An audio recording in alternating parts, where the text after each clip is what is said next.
Dr. Sully here. Good morning. It's pretty early, actually. All right, I'm going to tell you about a lesson I learned from a coach who coached a team who broke a 79-game losing streak, and he ended up winning a bunch of games and ended up parlaying it to a better job. Okay, he was the head football coach at Sturgis High School in South Dakota, which is where they have the big biker rally every year. You want to talk about a masculine convention? There you go. So he was the head coach at Sturgis. They had a 79-game losing streak.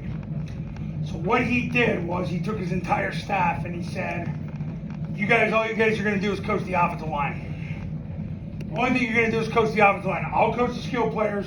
You guys got the offensive line. So he had 4 offensive line coaches. He goes, I want you to make sure they know how to line up, they know where to go. You teach the technique. We're only going to run a couple plays. We're going to stay consistent. But the staff is going to coach the O-line. I'm going to take the skill players. Because anybody can coach skill players. But if you look at bad programs, they have bad offensive lines. That season, they ended up winning 4 games. The next season, they were in the playoffs. And then after that, the coach took a job in North Carolina because his fiance was from there, and that's where they wanted to live. So, how he turned around a program that had a 79-game losing streak, and you got to dig deep into Google to read about it, not that it happened years ago, but he told me this in the 2000s. Was he basically told the staff, all you got to do is coach offensive line. How to line up, where to go, the technique involved. We're only going to run a couple plays. We're going to get good at it, intimate with it. But you guys are just going to coach the offensive line. And you're going to keep coaching. And you're going to stay on it. And you're not going to coach anybody else. You're going to coach the offensive line. There's 4 guys coaching 5 dudes. Because bad programs have bad offensive lines.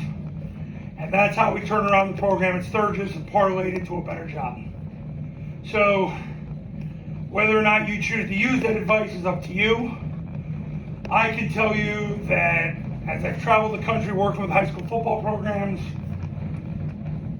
I have a client who's on the testimonial page who's become one of my best friends. He says to me all the time, he said, the game is won in the cylinder.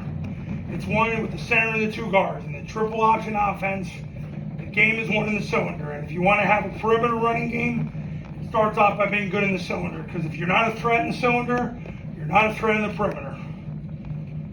Like Paul Johnson said, he goes, if I have to draft a team, my first overall pick is not the quarterback, it's the center. Because the center's got to be legit enough that he can start for the other team.